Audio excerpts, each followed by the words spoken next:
Здравейте, хора! Освежийки! Искам да ви покажа боба. Вижте боба.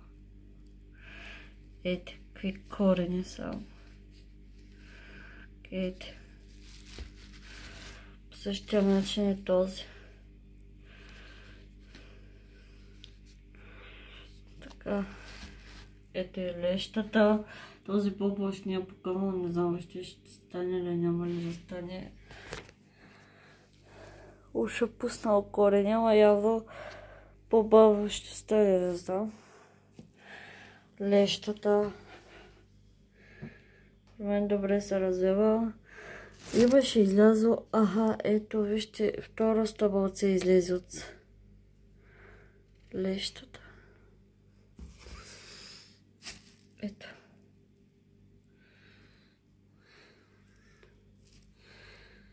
Ето тук излиза този листеца, тези пораснаха, вече ще се отварят. Доста добре се развива. Сега, днеска обещах видеа, така че днеска ще има 3 видеа. Това е четвърто бонус. Така че днеска ще съм доста активна.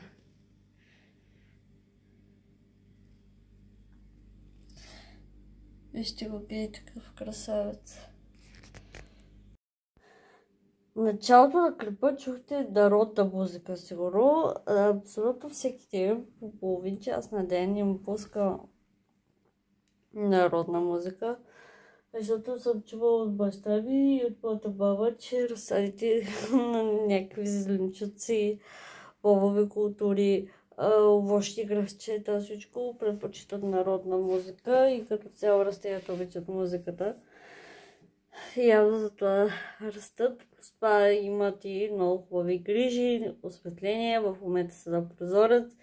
Въпреки че е ужасно време, те са светлина, освежени, наторени, с невероятни корени, влага.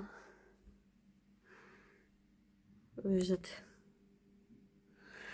Само този боб не знам защо не покълва. Ето виждате, има корени и всичко. Но защо така явно ще образува коренова система, за да не покълва. Но ако не покълва някой ден, ще се радваме на този, който има. Сега почвам да клопя, така че ще го оставам.